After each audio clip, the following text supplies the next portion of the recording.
I want to try and give people a sense of what it's like right now to be living in a major Ukrainian city. Like Kyiv is still under attack, from what I understand. Dozens and dozens of missiles have been Yeah. launched to Kyiv over the span of the last 4 hours.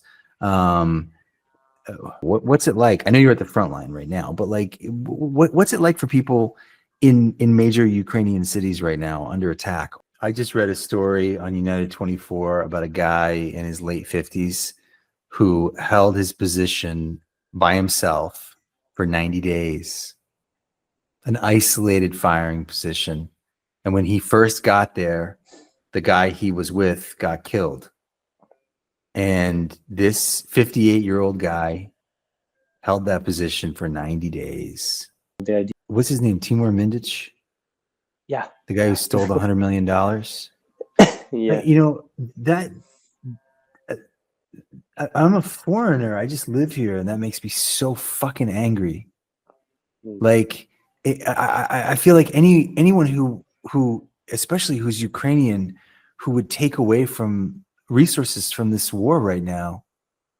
It's important for people back in America to understand that, like, America is not giving Ukraine any money, especially right now. Ever since Trump got into office, there's been no assistance coming from America in material terms.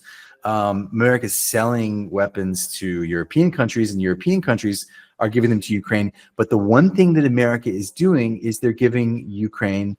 Many experts think that Trump presented that so-called 28-point peace plan, which were really Russia's terms of surrender for Ukraine, presented it now because they figured Zelensky was in a weak position and he would feel additional pressure to accept those terms. But kind of the opposite result was achieved, in that Ukrainians saw that so-called peace plan as Trump. I guess the main idea was to give something to Americans, for Americans to do something, to force Ukraine to sign it, to Ukraine reject it, and point at Ukraine as a troublemaker.